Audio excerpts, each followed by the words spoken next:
할렐루야. 우리 오늘 이 고난 주간에 예수님의 고난을 묵상하는데, 예수님의 고난은 이 십자가에 달리실 때만 고난을 당하신 게 아니라 예수님의 생애 자체가 고난의 연속이었고, 또 예수님의 출생도 고난과 함께 시작되었고, 예수님의 계보도 고난에 점철되어 있습니다. 그래서 우리 예수님의 고난의 의미를 우리가 좀 더 깊이 이해할 필요가 있습니다. 우리 마태복음 1장 오늘 1절부터 16절 이 예수님의 족보가 나오는 이 구절을 읽었습니다. 제가 사실은 이 본문 읽을 때마다 좀 미안하긴 해요. 여러분, 이거 길어서 미안하고 낯선 이름들을 계속 여러분 아마 발음하느라고 힘들 것이고요. 아마 여러분 마태복음 1장 지금 읽으시면서 무슨 생각이 드셨습니까? 여러분 성경에서 족보가 나오면은 다 읽으십니까? 족보 건너뛰고 그죠? 다 읽은 걸로 패스하고 아마 여기서 한 16절, 17절로 스킵하시는 분들도 꽤 있을 거예요. 아니면 족보 읽다가 보면 딴 생각하게 되죠. 계속 뭐 이스라엘식, 유대식 이름들이 열거되니까 별로 우리한테 굉장히 낯설죠. 어제는 우리가 구약 성경의 첫 번째 책인 창세기를 보았습니다. 창세기의 특히 첫 번째 책의 마지막 장에 나오는 이야기를 통해서 성경의 첫 번째 책이 어떻게 우리에게 구원의 역사를 지금 전개될 것인지 가르쳐주고 있는지를 보았습니다. 오늘은 신약의 첫 번째 책인 마태복음의 시작 부분을 같이 보았습니다. 이제 구약이 아니라 하나님께서 구원의 역사를 베푸시는 새로운 시대가 열렸습니다. 예수 그리스도의 시대가 열렸습니다. 그 예수 그리스도의 시대가 어떤 시대인지를 알려주는 굉장히 중요한 이 본문입니다. 족보는 여러 군데 성경에 나오는데 이게 창세기 5장에 한번 족보가 나와요. 처음으로 나오는 족보입니다. 근데 창세기 5장은 창세기 3장에서 인간의 죄와 불순종으로 우리 인류와 우리 역사에 비극이 시작되었음을 보여준 직후입니다. 그래서 창세기 5장의 족보를 보시면요, 서술하는 방식이 이렇습니다. 아담은 살다가 누굴 낳고 살다가 죽었고, 누구는 또 누굴 살다가 죽었고. 창세기 5장은 계속 죽었고예요. 반면에 마태복음의 족보는 오늘 어떻게 나오죠? 낳고예요. 그러니까 마태복음의 족보는 생명의 역사입니다. 예수 그리스도 안에서 우리에게 주어지는 새로운 생명과 새로운 희망의 역사를 시작하고 있습니다. 그런데 이 예수 그리스도의 이 족보를 우리가 이제 볼 때마다 이게 고대의 이 족보 기술 방식은 우리에게 좀 낯설고 익숙하지가 않죠. 신약의 첫 번째 책인데 예수님을 알려준 첫 번째 책부터 우리가 건너뛸 수 있는 이 유혹을 받는단 말이에요. 이 책을 읽을 때마다. 근데 고대 사회에는요, 이 족보가 굉장히 중요했습니다. 그리고 고대인들은 이 족보가 친숙했어요. 오늘날 우리가 지금 족보가 좀 약간 낯설고 이렇게 족보를 나열하고 족보를 우리가 이렇게 지금 읽는 게 조금 낯설고 불편하게 느껴지지만 고대인들은 족보를 나열하는 게 굉장히 익숙한 방식이었어요. 왜 그러냐면요, 고대 사회에서 이 족보는 이게 구술 문화의 특징입니다. 그래서 이 족보에는 이름이 나오고 또 그 이름과 관련된 이야기들이 나와서 사람들이, 고대인들은 이 족보를 굉장히 많이 암기를 했어요. 그 수백 년치의 족보를 암기할 수도 있었어요. 왜 암기를 해야 되느냐? 일단은 족보의 첫 번째 기능은 이게 법적 권리가 됩니다. 내가 족보를 암기할 수 있어야지. 내 집안에, 가문의 족보를 내가 쭉 다 열거하고 암기할 수 있어야 내가 그 집안에 적법한 하나의 그 자손이라는 것을, 적자라는 것을 증명할 수 있는 거예요. 그래서 우리 조상 27대 손 조상에게 여호수아가 준 땅이 있다, 우리에게 할당한 땅이 있다, 그 땅이 우리 조상들로부터 해서 나한테까지 쭉 상속된 것이다 라는 것을 뭘로 증명할 거예요? 족보를 대야 돼요. 족보를 쭉 열거할 수 있으면 그게 내가 이 땅에 대한, 내 재산에 대한 법적 권리가 있는 거예요. 내 혈통을 증명하는 거예요. 오늘날은 그냥 등기소 가서 등기부등본 떼면 되죠. 족보를 굳이 우리가 외울 필요가 없고, 족보도 아마 여러분 한 몇 대까지 아십니까? 여러분 조상 족보를 한 3대 이상 우리 증조 고조까지 가면 벌써 헷갈리기 시작할 거예요. 그죠? 근데 고대에는 오랜 세월을 거쳐 올라가서 족보를 알았습니다. 그 족보는 법적 권리, 내가 이 혈통, 정당한 혈통이라는 것을 증명하는 데 필요했습니다. 두 번째로는 이 족보는 내가 어떤 사람인가, 나는 어떠한 가족과 어떠한 집안의 소속인가, 나는 어떠한 정체성을 지닌 사람인가를 보여주는 이게 또한 도구였습니다. 바울이 그렇게 말하죠. 빌립보서 보면 내가 베냐민 집하고 태어난 지 8일 만에 할례를 받았다. 내가 가말리엘의 후손이다 이런 말하죠. 바울도 자신의 족보를 쭉 열거하면서 내가 어느 지파에서 율법에 따라 할례를 받은 사람이다 라는 말을 할 수 있었어요. 이건 다 어떻게 나 자신의 정체성을 증명하느냐? 족보를 열거함으로써요. 레위 지파는 제사장 족보를 증명하는 것이고요, 유다 지파는 이스라엘의 왕족을 증명하는 것이죠. 그래서 이 족보는 자신의 법적 권리, 또한 자신의 정체성, 내가 누구인가, 내가 어떠한 존재인가를 알려주는 중요한 단서였습니다. 그런데 오늘 우리가 읽은 이 마태복음의 예수 그리스도의 계보, 이 족보의 독특함이 있습니다. 여러분 1절부터 16절까지 쭉 읽는 가운데 이 족보에 나타난 특징 중에 하나는요, 여성들이 등장한다는 거예요. 고대 사회에서 여성은 굉장히 비천한 존재였습니다. 고대 사회에서 여성은 법적인 권리가 없는 존재였습니다.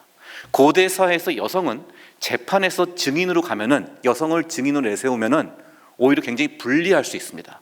굉장히 성숙하지 못한, 온전하지 못한 인간의 증언에 기초한다고 보기 때문에 어린아이의 증언과 마찬가지로 보았어요. 그래서 여성은 증인으로 내세우면은 오히려 불리했습니다. 근데 우리 예수님의 부활의 첫 증인이 누구예요? 여자들이죠. 여성들이에요. 그는 복음서와 공의다 여성들을 첫 증인으로 내세우고 있어요. 만약에 예수님의 부활을 그의 제자들이나 그를 추종하는 사람들이 만들어낸 이야기라면, 가공한 거라면 부활의 증인을 누구로 내세울까요? 남자를 내세우겠죠. 베드로도 있을 거죠. 제자들을 내세우거나 로마 군인을 내세우거나, 누가 봐도 손색이 없는 남성을 내세우겠죠. 그런데 성경은 공의다 여성을 첫 증인으로 내세우고 있어요. 그러면 굉장히 불리한 증언이 될 수 있음에도 불구하고, 왜요? 역사적 사실이기 때문에, 부활은 실제로 일어난 일이기 때문에, 그것은 역사적 사실이기 때문에 증인을 만들 필요가 없었어요. 여성이 첫 증인이기 때문에. 자, 그런데 오늘 마태의 족보에도 여성들이 등장합니다. 여성들이 등장한다는 것은 특별한 의미가 있는 거예요. 이 여성들을 나열한 이유가 있습니다. 웬만하면 여성들을 족보에 등장시키지 않는 게 통상적인 관행입니다.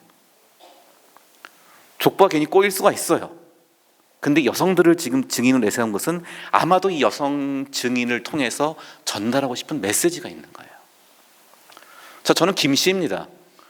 저는 무슨 연한 김씨라고 하는 이렇게 흔치 않은 그런 김씨인데요, 우리 집안 족보 얘기를 들어봤어요. 그때 저희 집에서 다 남자들만 쭉 있다고 이 족보에 있는데요, 딱 여성 한 분이 계시더라고요. 옛날에 인목대비라는 분이 우리 김씨래요. 저하고 무슨 혈연 촌수는 어떻게 되는지 모르겠지만은 하여간 옛날에 선조의 부인이었던 인목대비가 우리 김씨의 그 조상이래요. 그러니까 전체 우리 몇백 년의 우리 가문, 제 가문이라는 말을 잘 안 쓰는데 우리 족보에 여성 한 분은 딱 우리가 알아요. 여성 한 분이, 다른 여성들은 기억 못 해요. 근데 이분은 왕비였기 때문에, 또 선조 이후에 광해군이 그 영창대군을 막 죽이고 할 때 그 어머니였기 때문에, 비극의 하나의 그 왕후였기 때문에 기억을 해요. 자, 그런 식으로 뭔가 의미가 있을 때 여성을 일부러 거명을 하겠죠. 자, 여러분 마태복음의 1장 족보를 보시면서 여성이 몇 명 나옵니까? 총 4명 나오죠. 4명에다 플러스 예수님의 어머니 마리아가 있죠. 그러니까 총 5명이긴 한데요, 예수님 마리아 전까지 4명이 나옵니다. 첫 번째가 누굽니까? 다말이 나와요. 3절 보면 다말이 나오죠. 그 다음에 또 누가 나옵니까? 5절 보면 라합이 나와요. 그 다음에 또 누가 나옵니까? 죄송합니다. 같은 5절에 또 룻이 나오죠. 그리고 또 6절에 바세바가 나오죠. 다말과 라합과 룻과 밧세바. 근데 밧세바라고 안 썼어요, 성경에는. 마태복음에는 우리아의 아내라고 썼어요. 자, 이 사람들 누굽니까? 이 사람은 어떤 사람들입니까? 다말, 가나안 여인이었고, 제가 오늘 설교하면서 조금 이 19금 얘기가 나올 것 같아서 조금 망설이는 감이 있는데요. 자, 이 다말은 누구예요? 유다의 며느리예요. 야곱의 아들, 넷째 아들인 유다의 며느리죠. 유다가 다말 며느리에게서 아들을 낳았어요. 베레스를 낳았어요.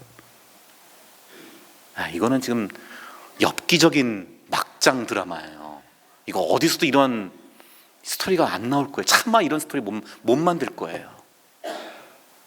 자기 며느리를, 그것도 며느리하고 무슨 사랑하거나 이런 게 아니에요. 그냥 자기 며느리를 몸 파는 여인으로 알고 거기서 관계를 맺어 나온 게 그 아들 베레스예요. 라합은 누굽니까? 여리고를 정복할 때 여리고의 기생이었죠.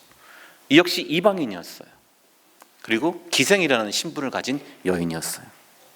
그 다음에 룻은 누굽니까? 룻도 역시 모압 여인이었어요. 모압 여인이었고 나중에 그 어머니 나오미를 데리고 어머니와 함께 베들레헴으로 돌아왔던 사람이었죠. 역시 이방인이었고 모압 여인이었습니다. 그리고 네 번째로 밧세바인데, 다윗이 밧세바를 통해 솔로몬을 낳았죠. 그냥 밧세바라고 이름 붙이면 될 것을 구태여 우리아의 아내라고 불러요. 이게 무슨 말이에요? 남의 유부녀한테서 불륜으로 자식 낳았다는 거예요. 이거 무슨 억하심정에 있지 않고서 이렇게 기록할 수 있겠습니까? 어떻게 일부러 치부를 다 드러내고 있어요. 무슨 셀프 망신을 주고 있는 거예요 지금. 예수 그리스도를 알려주고 우리의 메시아 구세주가 누구신지를 보여주는 이 족보에서 굉장히 부끄러운, 밝히고 싶지 않은 사람들만 골라서 거명하는 거예요. 이 사람들밖에 없을까요? 성경에 이 여성들밖에 없을까요? 예수님의 계보에? 마태가 지금 이 계보를 기록하는데 아마 옆에서 미세스 마태가, 마태 부인이 옆에서 아마 좀 거둔다면 아마 굉장히 분노할 것 같아요. 아니 왜 이런 이름들만 골라서 쓰냐고 지금. 아니 아브라함의 아내 사라 있잖아요. 우리가 잘 아는 이삭의 아내 리브가 있잖아요. 야곱의 아내 라헬이나 레아도 있잖아요. 그런 사람들 되면 될 것을, 그런 믿음의 선배들의, 족장들의 부인들, 그래도 잘 언약을 지켰던 그 믿음의 인물들은 다 빼버리고 굉장히 선민 이스라엘 백성들 보기에는, 그리고 특히 이 수녀를 강조했던 정통 유대인의 이 혈통을 강조했던 그들의 입장에서 보기에는 굉장히 알리고 싶지 않고 드러내고 싶지 않은 사람들만 일부러 드러내고 있는 거예요. 물론 이 마태복음에서는, 이 마태복음은 디아스포라 유대인들을 대상으로 쓰여진 것으로 봅니다. 디아스포라 유대인들은 헬라 세계에서, 그리스 로마 세계에서 흩어져 있는 유대인들이었어요. 또한 그들에게 유대인을 넘어서서 예수 그리스도의 구원의 복음이 전파되는 것을 알려주고 있습니다. 그래서 이방인들을 집어넣은 것도 있어요. 그래도 그렇지, 이방인이 이 예수님의 계보에 들어와 있다는 것을 알려주는 것도 그렇지, 그 중에서 거른 사람들, 일부러 이 설명하는 사람들이 하나같이 우리로 치면 굉장히 부끄럽고 굉장히 치욕적일 수도 있고요, 굉장히 스스로 열등감을 갖게 할 수 있는 이름들을 골라서 넣었습니다. 여러분은 여러분의 가문을 얘기할 때, 여러분의 조상들을 얘기할 때, 여러분의 집안을 얘기할 때 이런 식으로 알리십니까? 이런 식으로 기억하십니까? 우리나라 사람들은 다들, 이 씨들은, 전주 이 씨는 대부분 다 왕족이라고 하시고요, 전 전주 씨 중에서 이 씨 왕조랑 연관되지 않은 분들 못 봤어요. 박 씨들은 대부분 다 또 무슨 박혁거스의 그때부터 어떻게 2000년을 넘어가는지 모르겠는데 약간 박혁거스의 후손들이 참 많으시더라고요. 뭐 김 씨들은 또 뭐 신라 왕족 또 뭐도 있고 뭐 안동 김씨니 우리나라 당시 권문세가의 또 김씨 후손들이라고 그러세요. 근데 사실 우리나라가 원래 한 19세기 초반, 18세기까지만 하더라도 양반은 10%가 안 됐어요. 그러니까 우리 대부분이 혈통을 따지고 보면요, 다 양반 아니에요. 90%는 양반 아니에요. 우리 다 이 미몽에서 벗어나야 돼요. 저도 물론 그렇게 들었어요. 저도 뭐 저희 아버지 쪽은 무슨 뭐 영의정을 몇 명을 배출한 무슨 당시에 그 과급지에 많이 최다 배출했던 뭐 집안의 김씨라는데 몰라요. 어느 제 위에 4대 5대 쪽에서 누가 족보를 샀을 수도 있어요.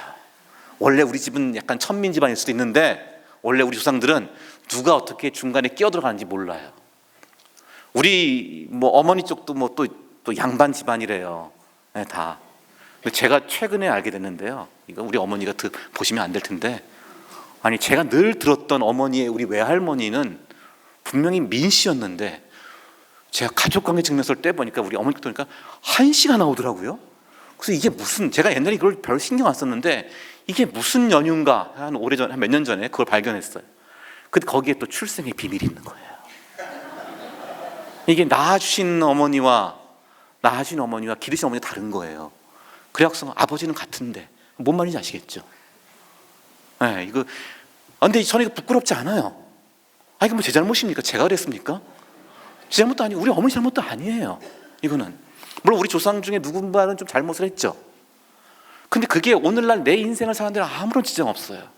내가 이것 때문에 전혀 뭐 떳떳하게 드러내지 못할 이유도 없어요.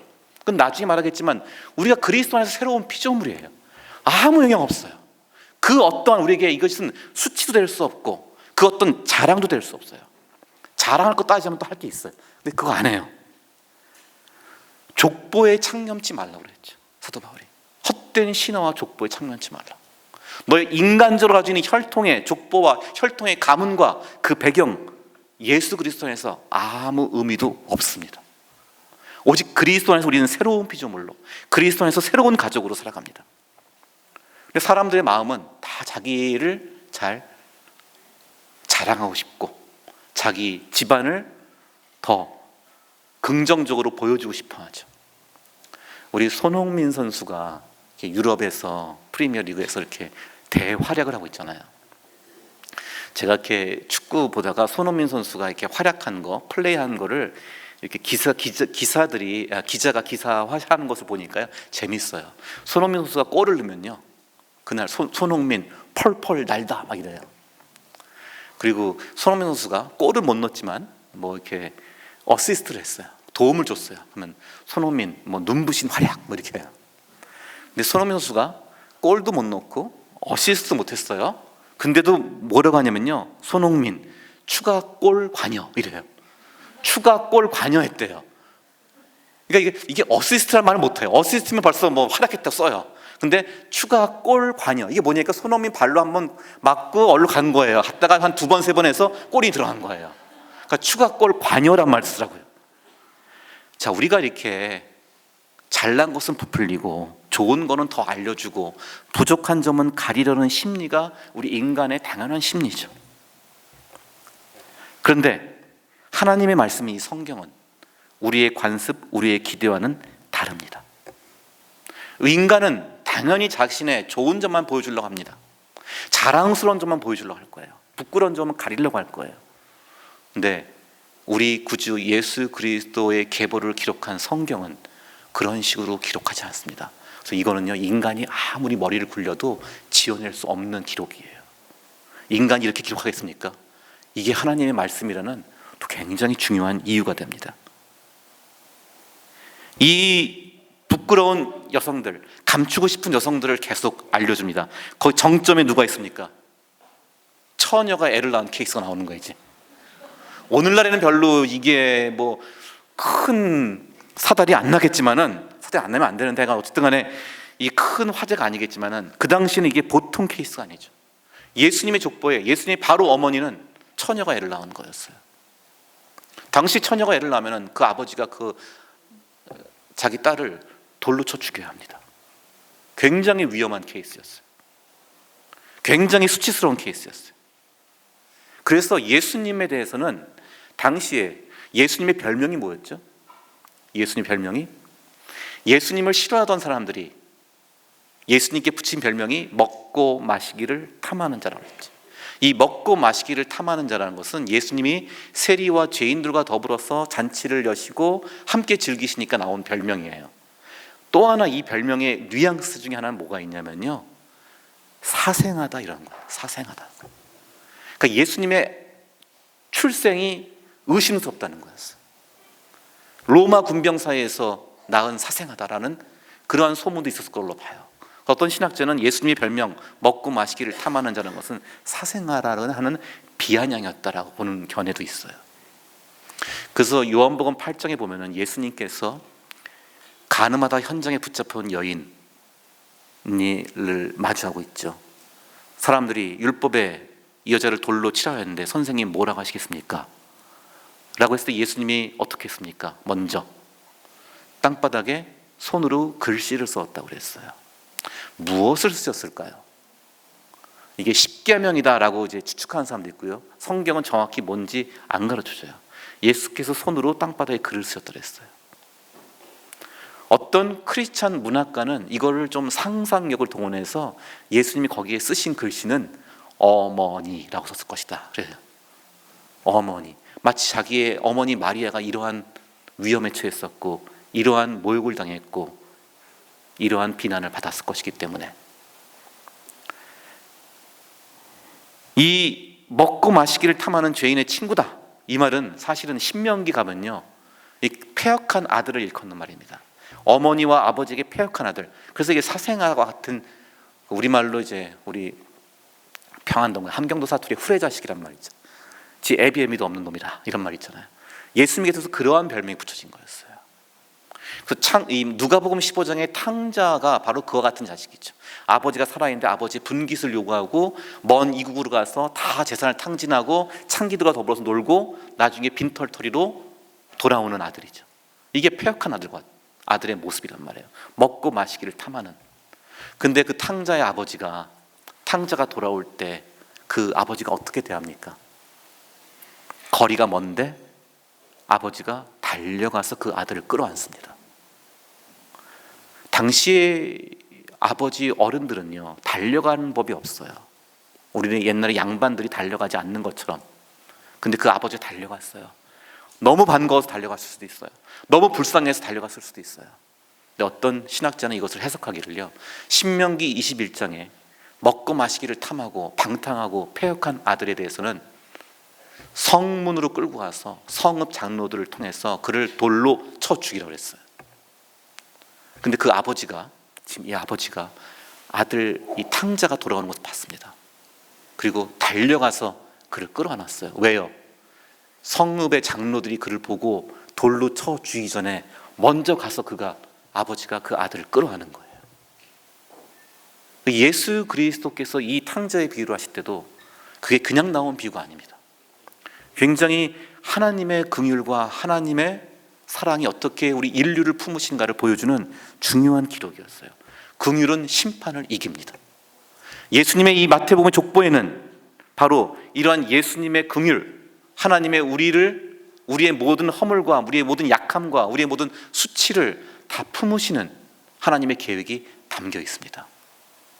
이 족보를 통해서 알려주신 것은 하나님은 우리의 가장 밑바닥 자리까지 내려오셔서 우리의 아픔과 우리의 상처를 공감하시는 분이라는 거예요.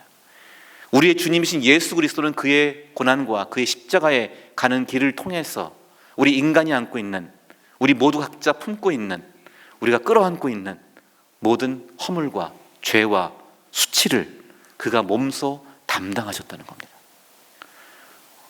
우리 고난주간이 되면 가장 많이 우리가 묵상하는 구절 중에 이사야 53장에 있죠. 고난받는 종의 노래라고 하는. 이 고난받는 종은 친히 우리의 죄악을 담당하셨다고 그래요. 그 죄악이라는 것은 우리가 지은 나쁜 짓만이 아니라 인간의 모든 죄로 인해서 발생하는 모든 인간을 궁핍하게 하고 인간을 괴롭게 하고 인간을 불행하게 만드는 모든 그 죄의 권세와 결과들입니다. 예수 그리스도께서 바로 그 밑바닥 자리까지 내려오셔서 우리의 모든 죄악을, 우리의 모든 허물을 담당하신 겁니다. 우리에게는, 사실 인간에게는요, 개인의 역량과 개인의 능력만이 아니라 사실은 계보가 중요해요. 계보가 중요하죠. 왜냐하면 이게 내가 자란, 내가 성장한 이 가문, 집안의 영향력은 무시할 수 없는 거예요. 내가 어릴 적에 자랄 때, 어릴 적에 어떠한 부모로부터 어떠한 양육과 경험을 했느냐가 굉장히 중요해요. 내가 무방비 상태에서, 내가 스스로 선택할 수 없는 상태에서 내 부모로부터 받았던 사랑, 부모로부터 받았던 인정, 부모로부터 경험했던 친밀감, 부모와 함께 했던 시간, 나를 돌봐준 그 양육 경험이 굉장히 나의 성격과 나의 역량과 나의 습관을 형성하는데 엄청난 영향을 줍니다. 그리고 우리 부모님은 또 그것을 그 위의 부모로부터 물려받았을 거예요. 그래서 이걸 우리 종종 문화자본이라고 말해요. 문화자본. 인간에게는요, 경제자본만 있는 게 아니라 문화자본이라 해서 그가 성장하고 경험한 그 배경에서 형성된 그런 이 또한의 자본이 있다는 거예요. 나의 성품을 형성하고 나의 습관을 형성하고 나의 기질을 형성하는 게 있죠. 그래서 사람은 우리가 어떤 비행을 저지르거나 좀 황당한 행동하는 사람을 보면은 우리가 뭐가 궁금합니까? 저 사람이 어떤 성장 배경에서 자랐을까? 어떤 환경에서 자랐을까? 저 사람의 부모는 누구였을까? 그게 궁금해지잖아요. 왜 저 사람이 저런 하나도 불안하고 초조할 필요가 없는 사람인데 굉장히 두려워해요. 너무 잘난 보이는 사람인데 막 자신감이 없어요. 그런 게 우리가 항상 그런 질문을 던지게 되죠. 그래서 범죄자가 아니라 그의 범죄자에 대해서 범죄자가 아니라 범죄자의 DNA를 처벌해야 한다, 이런 말도 있어요. 그의 DNA, 그의 배경, 그의 가문을 봐야 된다. 어릴 때 형성된 정서와 습관은 굉장히 우리의 인생의 끝까지 우리한테 영향을 미칩니다. 우리는 그것으로부터 벗어날 수가 없어요. 아마 평생 계속 우리한테 영향을 줍니다. 저희 집에 고양이 2마리를 키우는데요, 그 한 마리는 이제 정식으로 입양을 해온 애예요. 이게 딱 보고 딱 그 제 아내가 우리 둘째가 미국 유학 가기 전에 너무 이제 우울해질 것 같다고 고양이를 하나 키우겠다 그래서 저는 반대했는데, 분명히 이거 내가 다 키울 것 같은데 결국 제 우려대로 됐어요. 제 중요한 제 미션 중에 하나, 이 고양이 밥 주고 고양이 배설물 치우는 게 제 한번 또 놀아줘야 되고요. 이제 오늘도 돌아가면 또 놀아줘야 돼요. 이게 제 이제 결국 제 늘 루틴이 돼버렸는데, 그거는 이제 그대로 뭐 아주 자기가 제일 예뻐할 만한 고양이를 하나 입양을 했어요. 근데 1년 뒤에 또 한 마리 고양이가 어디서 지금 이 버려진 고양이가 있대요. 누가 하는데 지금 이 버려져서 거의 무슨 어디 시궁창에 빠졌다. 시궁창에 아니라 무슨 어디 빠졌는데 거의 뭐 죽을 뻔한 애를 갖다 간신히 살려왔는데 아무도 돌볼 사람이 없고 캄캄한 그 지하 창고에 혼자 있다는 거예요. 그래서 막 누가 이제 어떤 분이 또 우리 아내한테 얘기를 해갖고서는 그냥 제가 데려오라고 그랬어요. 그 뭐 살아있는 생명체인데 어떻게 아무도 돌볼 자가 없다면은 우리 한 마리 더 키워서 같이 뭐 친구도 하고 좋겠다 해서 그냥 데려오라 그랬어요. 왔더니 얘가 이제 벌써 7년 전에 우리 집에 왔는데도요, 그리고 굉장히 밝은 애예요. 장난도 치기 좋아하고. 근데 그 어릴 때 컴컴한 데서 홀로 배고팠던 기억에서 못 벗어나요. 그래서 얘는 지금도 우리 집에 온 지 7년 됐는데도 불구하고 먹을 거 충분히 주고 늘 사랑하는데도 불구하고요, 밖에서 누가 초인종만 울리면 도망가요. 지금 한 번도 자기를 못 드러내요. 손님이 오면 못 나와요. 아직까지도 그래요. 그리고 먹을 걸 충분히 주는데도 불구하고 계속 먹으려고 그래요. 제가 못 먹었던 기억 때문에 그 어릴 적 아기 때 그 트라우마를 계속 못 벗어나더라고요. 그 인간에게 그리고 자기 엄마한테 버림받았대요. 그래서 이 버림받은 기억이 있어요. 거기서 못 벗어나고 있어요. 동물도 그런데 인간에게도 이 많은 그 DNA와 그 가문과 그 집안에서의 어릴 적 경험들이 굉장히 중요하죠. 어떤 여성이 20대 후반의 여성이 어느 그 상담 프로그램에서 이렇게 글을 쓰는 이 워크숍이 있었습니다. 근데 어떤 글을 쓰냐면요, 내가 행복해지려면 뭐뭐뭐가 있어야 한다, 이런 거예요. 내가 행복해지기 위해서는 뭐뭐뭐가 있어야 한다. 땡땡땡이 뭘까? 각자 사람들이 쓰는 거예요. 내가 행복해지기 위해서는 뭐가 필요하다. 그랬더니 그 여성이 쓴 답은요, 내가 행복해지기 위해서는 다시 태어나야 한다. 참 막막한 거죠. 내가 현세에서 내가 더 이상 희망이 없다는 거예요. 행복할 수가 없다는 거예요. 이렇게 삶에 전혀 아무런 빗줄기를 볼 수 없는 인생을 사는 사람들도 있어요. 우리 그리스도의 몸된 교회로 나오시고 하나님께 믿음의 예배를 드리는 여러분들 중에는 그러한 글을 쓰시는 분이 없기를 바랍니다. 그런데 다시 태어나야 한다라는 말은 불가능하다는 얘기죠. 근데 예수 그리스도 안에서는 가능합니다. 예수 그리스도 안에서는 새로운 가족이 주어지고, 예수 그리스도 안에서는 거듭날 수 있고, 예수 그리스도 안에서 우리는 새로운 피조물이 될 수 있기 때문입니다. 우리의 인간의 족보, 인간의 가정, 인간의 배경, 인간의 가문을 뛰어넘고 완전히 새롭게 하는 예수 그리스도의 계보로 우리는 들어갈 수 있게 되었어요. 초대받게 되었어요. 그 가문의 정당한 일원으로 우리는 편입되었습니다. 100년 전에 한국에 처음 복음이 들어왔을 때 저 강화도 땅에 그 복음이 전파된 적이 있습니다. 근데 강화도는요, 100년 전에 이미 여러분 그 드라마 미스터 선샤인을 보시면 나오지만 신미양요, 병인양요 때문에 강화도 주민들의 서양 문명에 대한 적개심과 반감이 굉장히 엄청났어요. 그런데 어떤 한 사람이, 강화도에 있는 사람이 선교사님을 만나서, 인천에 있다가 선교사님을 만나서 예수를 믿게 되었고, 강화도에 있는 자기 어머니가 먼저 세례를 받아야 내가 세례를 받겠다고 해서 강화도 땅으로 그 선교사가 배를 타고 그 믿겠다는 사람의 어머니를 세례 주러 왔어요. 그때 강화도 땅에 있는 한 김초시라고 하는 양반이 양놈을 내 땅에 들이면은 너희 집을 다 불태워버리겠다고, 네 어머니 집을 다 불태워버리겠다고 엄포를 줬습니다. 그래서 선교사가 배를 타고 와서는 내리지 못했어요. 그러자 그 아들이 강화도 땅에 들어가서 자기 어머니를 업고 갯벌을 지나서 배에 올라가서 세례를 받게 했습니다. 선상 세례를 받은 거예요. 그 이야기를 들은 이 김초시라는 양반이, 야, 대단하다. 그도 자기 어머니 세례 주려고 그렇게 업고 갯벌을 지나서 선상 세례를 받았다니 대단한 일이다. 참 신기한데 내가 그 선교사를 좀 봐야겠다 했어요. 그래서 이 선교사와 만났습니다. 근데 선교사가 이 한국 복장을, 갓을 쓰고 다 이 두루마기 입고 딱 앞에 가서요, 이 김초시 양반한테 다 고개를 숙이고 인사를 한 다음에 형님이라 불렀어요. 그랬더니 이 김초시라는 양반이 이제 이 서양 오랑캐들은 아주 무례하고 폭력적인 놈인 줄 알았더니 이렇게 예의를 갖추는 인간이 다 있네. 그래서 호감을 갖게 된 거예요. 그리고 그 서양 선교사가 한문 성경을 주고 갑니다. 그래서 이 김초시라는 사람이 한문 성경을 읽게 돼요. 읽다가 거기서 예수님을 만나게 된 거예요. 성경을 읽다가 예수님을 만나고, 내가 지금까지 찾던 이 진정한 이 세계가, 진정한 이 유토피아가 바로 이 성경 속에 있구나, 예수의 십자가에 있구나 라는 것을 깨닫게 됩니다. 그리고는 이분이 예수님을 믿고 온 집안이 기독교인으로 개종을 합니다. 기독교만 믿고 개종한 것이 아니라요, 뭘 했느냐, 계명을 했어요. 이름을 다 바꿨어요. 이제 우리는 예수 그리스도 안에서 한 가족이다. 예수 그리스도 안에서 우리는 새로운 가족이 되었다. 노비도 이웃도 천민도 다 구분이 없다. 그래서 노비문서 다 불태우고요, 같이 동시에 이름을 바꿨어요.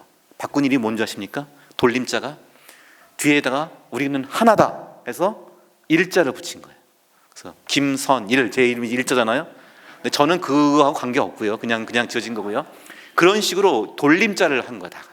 다 그러니까 하여간 그 성은 다를 테고 중간 이름은 있고 마지막 글자를 다 동일한 글자로 일이나 아니면 믿을 신 해서 신자로. 그래서 일이나 신으로 끝나는 집들은 혹시 옛날 강화도에서 그때 집단으로 개명하면서 새로운 예수 그리스도의 가족이 되었다는 의미의 간증이 있을지 몰라요. 그 당시 그런 은혜로운 일이 있었습니다. 우리가 예수 그리스도 안에서 새로운 가족이 되고 새로운 계보에 들어가고, 우리가 이 그리스도께서 우리를 다 아시고 우리의 아픔과 우리의 허물과 우리의 수치를 다 끌어안으시는 새로운 그리스도의 계보 안에 들어간다는 겁니다. 우리의 모든 낭패와 수치를 자신의 족보 안에, 자신의 가문 안에, 자신의 계보 안에 예수께서 담으셨습니다.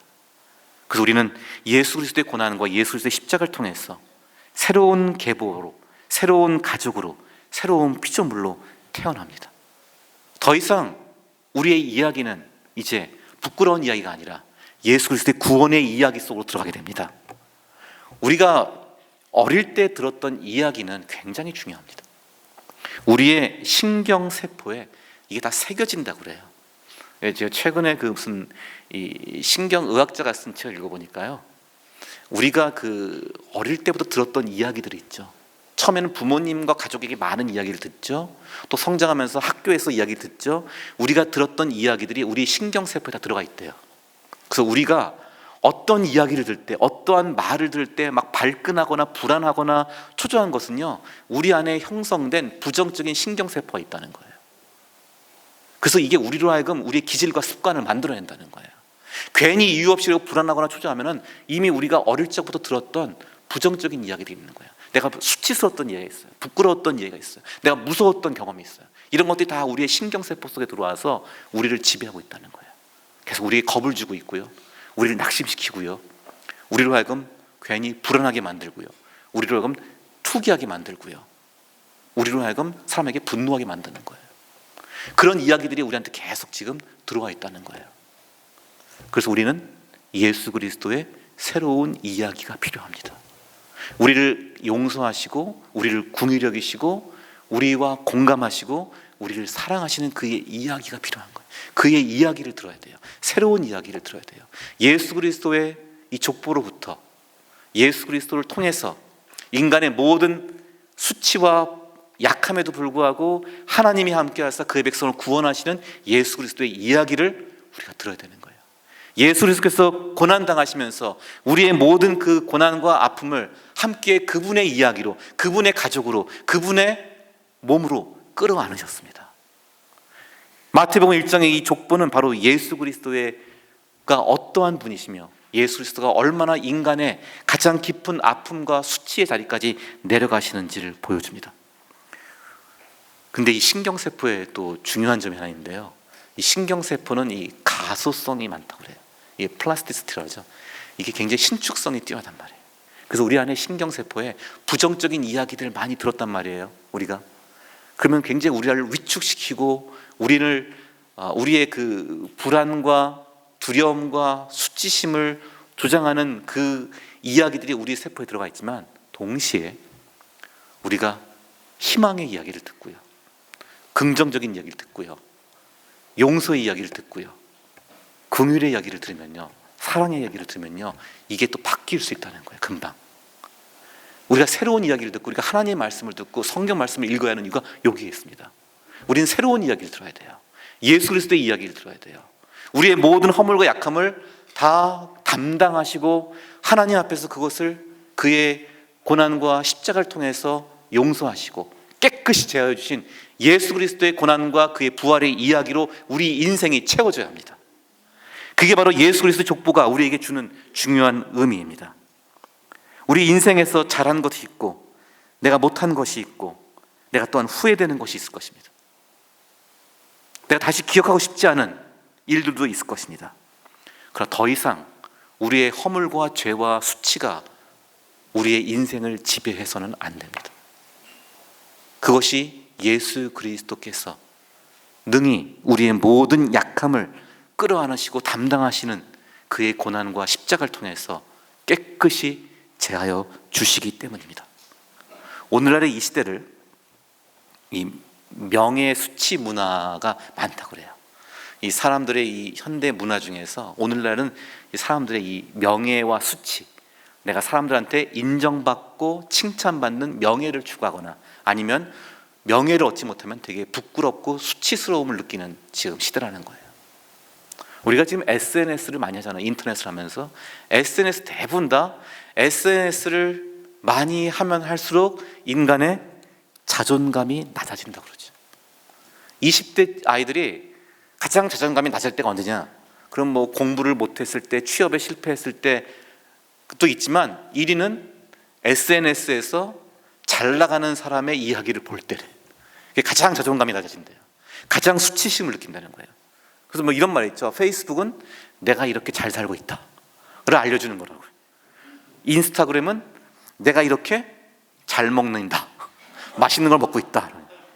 블로그는 내가 이렇게 똑똑하고 전문적이다. 우리는 그 SNS를 보는데 많은 시간을 보내지만 사실은 그걸 보면 볼수록 다른 사람의 삶과 내 인생을 비교하면서 우울하기도 하고 자존감은 낮아진다는 거예요. 계속해서 사람들로 하여금 자신의 삶을 계속 수치의 위협과 유혹 속에 휘말리게 합니다. 그래서 어쩔 수가 없기도 해요.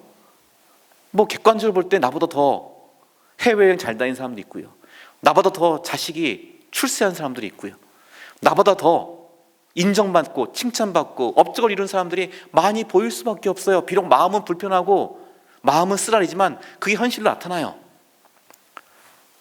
그렇다고 해서 우리 인생이 예수 그리스도 안에서 예수 그리스도의 가족이 된 우리 인생이 거기에 지배당하지 않습니다. 우리가 좋은 인생을 사는 데 있어서 중요한 것 한 가지는요, 자신의 약함을 아는 것이라고 그래요. 그 테드 강좌 있죠? 테드 강좌에서 굉장히 인기 강사 중에 한 명이 그 브라운 베네인가요? 브라운 베네라고 하는 그 심리학자가 있어요. 그분이 지금은 이제 기독교 신앙에 대해서 굉장히 관심이 많은 분인데, 그분의 강연이 뭐 몇 천만 조회수를 기록했다고 그러죠. 근데 그분이 그 연약함의 힘이라는 강좌가 있어요. 한번 보세요. 연약함의 힘이 우리말에서는 취약함의 힘이라고 했는데, 그 vulnerability란 말은 좀 제가 보기엔 연약함이란 말로 번역하는 게 더 맥락이 맞을 것 같아요. 우리 한글 번역은 취약함이라고 했는데, 그분이 이런 말 합니다. 자신이 굉장히 많은 사람들을 상담해보고 치료해봤더니요, 인간은 두 부류로 나눠진다는 거예요. 하나는 자기의 약함을 인정하는 사람과 자기의 약함을 인정하지 않고 외면하는 사람, 두 종류의 사람이 있다는 거예요. 자기의 약함을 아는 사람들, 인정하는 사람은요, 자신의 약함을 솔직하게 인정하고 드러내기 때문에 다른 사람의 약함도 관용할 수 있고, 다른 사람과도 협력할 수 있고, 다른 사람도 도와줄 수 있고, 다른 사람과도 잘 교류할 수 있다는 거예요. 근데 나의 약함을 인정하지 않고 나의 약함을 계속해서 가리려고 하는 사람들은 계속 다른 사람과 충돌하게 되고요, 다른 사람들이 이기려고 하고요, 끝까지 고집을 부리고 쉽게 말해서 꼰대짓도 한다는 거예요. 그래갖고선 다른 사람과 제대로 협력하고 교류하지 못한다는 거예요. 그래서 나의 약함을 인정하는 것, 나의 약함을 아는 것이 굉장히 중요한, 우리 인생을 살아가는데 중요한 원칙이 된다는 겁니다. 지적 겸손이란 말이에요. 지적 겸손, 지적인 겸손이 있어야 한다. 내가 다 한다, 내가 답을 한다, 라떼는 말이야 하는 게, 이게 지적 겸손 가장 거리가 먼 태도입니다.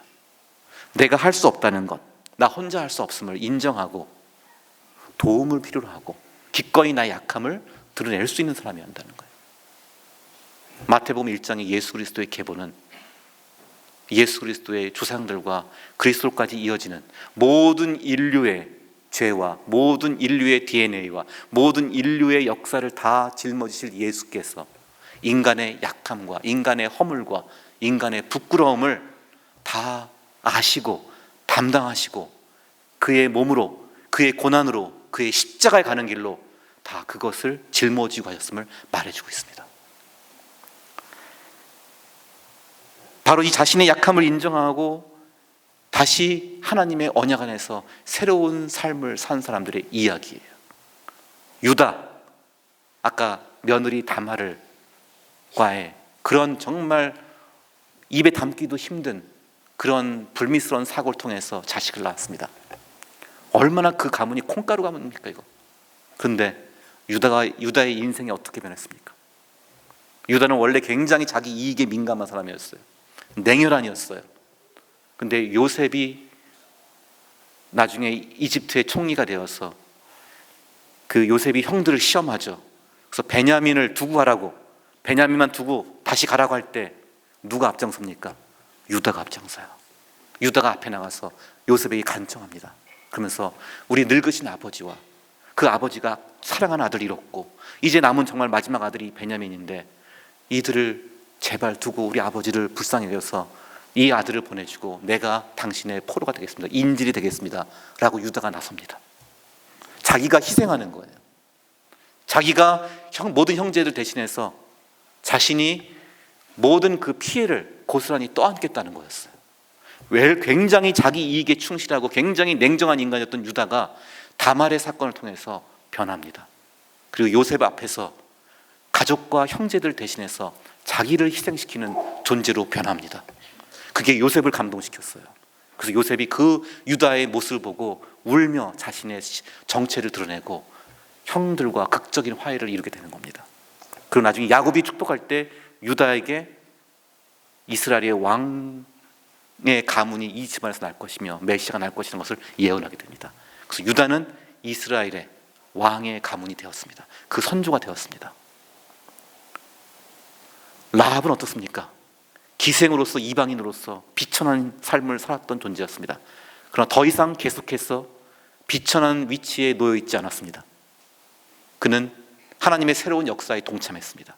그의 인생은 맨 밑바닥에 있었으나 하나님께서 그의 새로운 구원 역사를 이루어 가실 때 그 역사에 동참해서 그 역시 메시아의 가문의 선조가 되었습니다. 룻은 어떻습니까? 모압 여인이었고 하나님의 언약으로부터는 멀리 떨어져 있는 불경한 이방인이었습니다. 그리고 아무 힘없는 여인이었습니다. 가진 것 하나 없는 여인이었습니다. 시어머니 나오미를 따라서 베들레헴에 와서 극심한 가난에 시달렸고 그곳에 있는 다른 사람들에게 희롱을 당하고 배척을 당했던 그러한 모압 여인이었습니다. 그런 과부였습니다. 그러나 그가 그 시어머니를 봉양하면서 그가 계속 믿음으로 나갔을 때 보아스를 만나게 되었고 시어머니의 가문과 보아스의 가문을 잇는 중요한 메시아의 또 선조가 되었습니다. 다윗은 어떻습니까? 우리아의 아내에게서 아들을 낳은 그 끔찍한 정말 가장 흉악한 범죄를 저질렀습니다.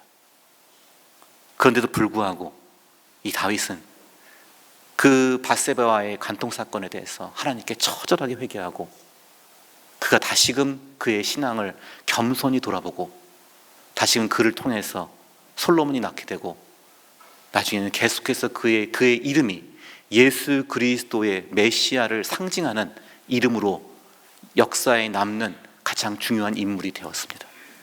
모두가 부끄러움과 죄악과 허물 속에 있던 사람들이었습니다. 그러나 그들의 인생은 역전되었습니다. 예수 그리스도의 계보 안에서 메시아의 구원의 역사를 이루는데 그 역할을 담당하는 사람들로 바뀌었습니다. 우리가 가지고 있는 인간의 모든 우월감도, 그 열등감도, 혹은 수치심도, 그 어떠한 우리의 조건은 다르고 우리의 배경은 다를지라도 예수 그리스도 안에서 우리의 지위와 운명은 동일합니다. 예수 그리스도께서 우리가 어떠한 학력이 있든지 어떠한 재력이 있든지 어떠한 가문을 배경으로 하든지 관계없이 그리스도 안에서 우리를 새로운 피조물로, 또한 그리스도 안에서, 예수 그리스도 안에서 우리를 하나님 나라의 영광스러운 자리로 우리를 초대하시고 우리를 변화시키실 것입니다. 다 그리스도 안에서는 모두가 동일하게 주님 안에서 존귀한 존재가 됩니다.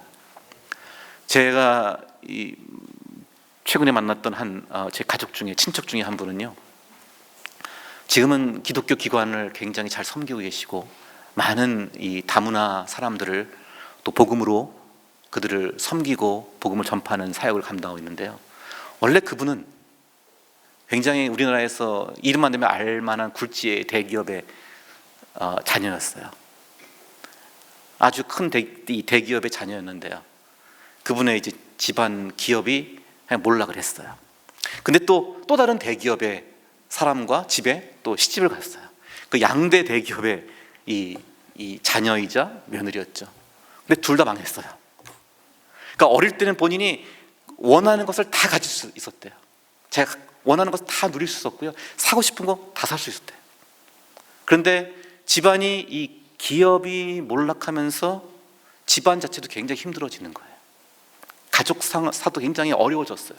많은 상처가 있고 많은 어려움을 겪게 되는 거예요.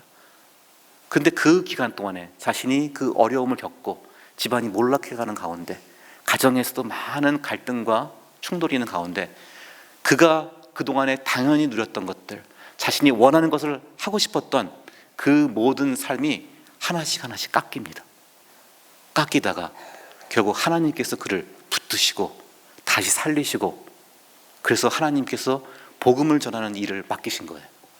그 기관의 사역을 담당합니다. 그리고 이제 저한테 고백을 해요. 이게 자신의 연약함이라고. 내가 잘난 것, 내가 옛날에 굉장히 큰 부잣집의 그 후손이었던 것, 내가 과거에는 명품적으로 살았던 것, 이게 나한테는 연약함이라는 거예요, 지금은. 그런데 이게 연약함인데요, 자신 너무 명품적인, 자기는 너무 익숙하대요. 너무 명품을 눈에 잘 보고요, 아주 값비싼 그냥 귀금속들을 자기는 그냥 뭐가 얼마나 가치가 있는지 바로 알 수 있대요. 그런데 자기 그렇게 되니까요, 그런 사람이었는데 지금은 이 우리나라에 와 있는 이 다문화 가정들을 섬기고, 또한 우리나라에 있는 우리 디아스포라 사람들을 섬기고 목사님들을 섬기는 일을 해요. 뭐가 되냐면요, 큰 교회 목사님, 뭐 잘난 사람, 아무런 자기 눈에는 아무런 그 사람들이 대단해 보이지도 않고 뭐 특별해 보이지도 않는다는 거예요.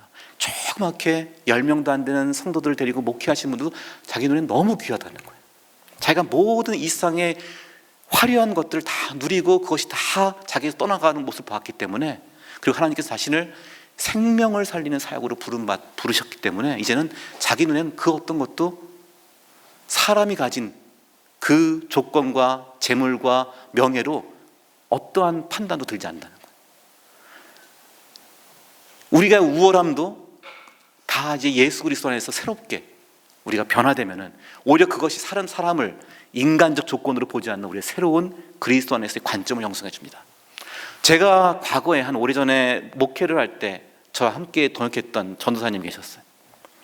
이분이 사역을 하시다가 주일학교 전도사를 하시다가 좀 이렇게 약간의 사고가 있었습니다. 그 교사들하고도 좀 이렇게 충돌이 있었고 그것 때문에 좀 이렇게 난리가 났어요. 그래서 저한테 좀 약간 지적을 당했어요.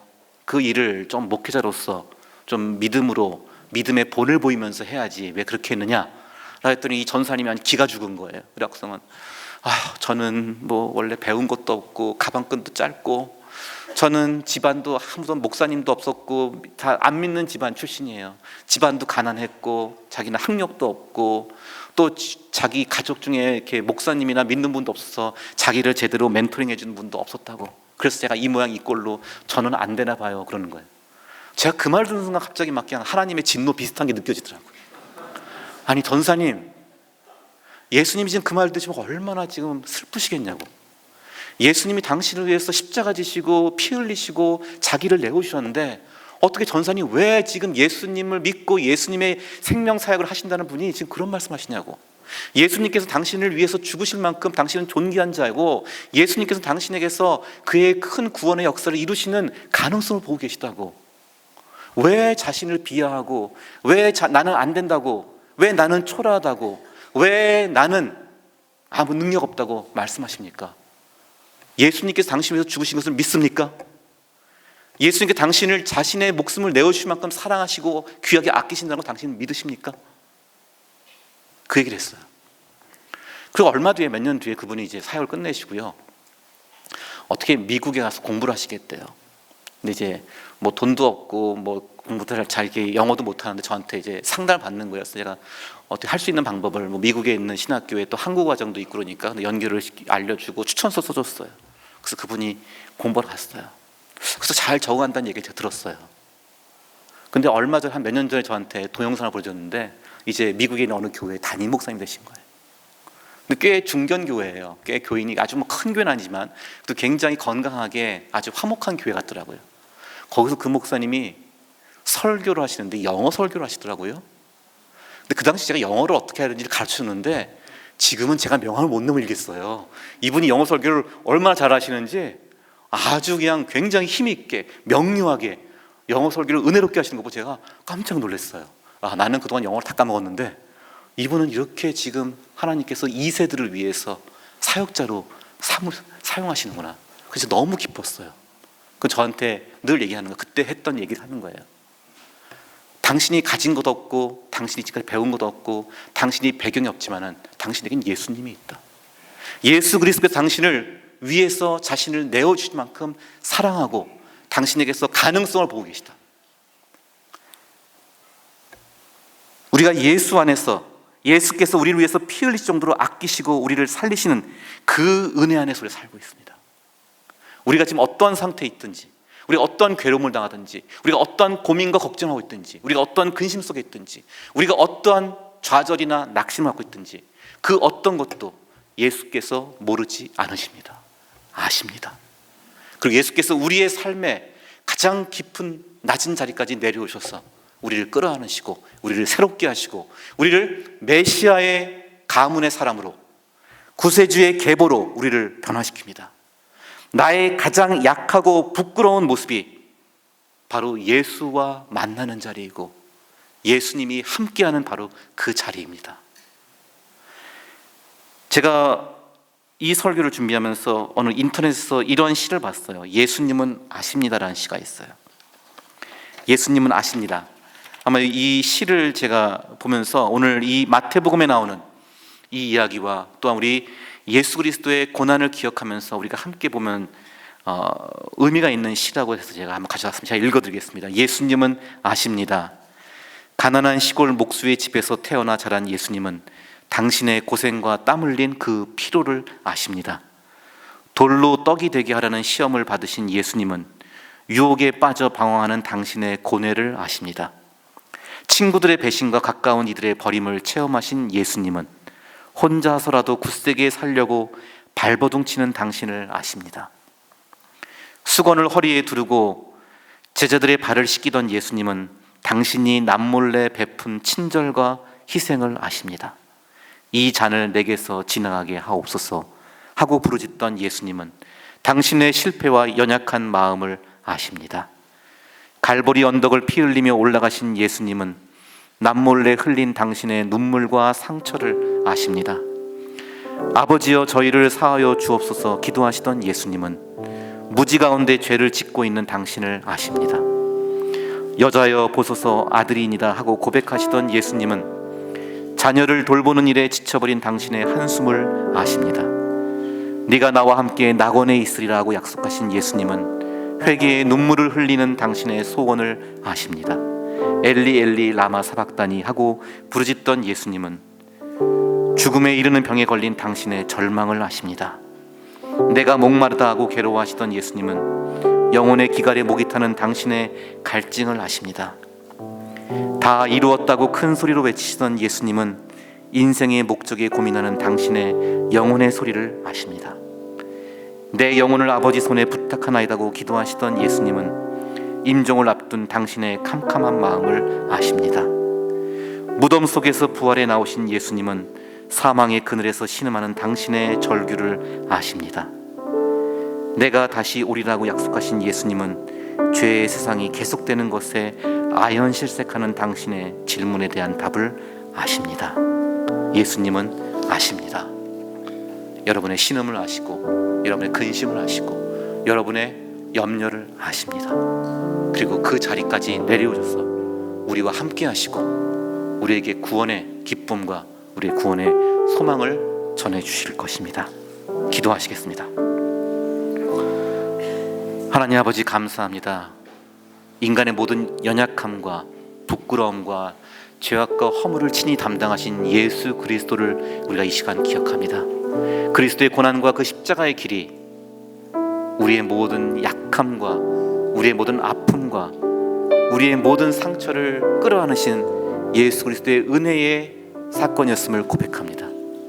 예수 그리스도의 고난의 길과 십자가에 우리의 모든 죄와 우리의 모든 상처와 우리의 모든 과거의 허물을 다 못 박히게 하여 주옵소서.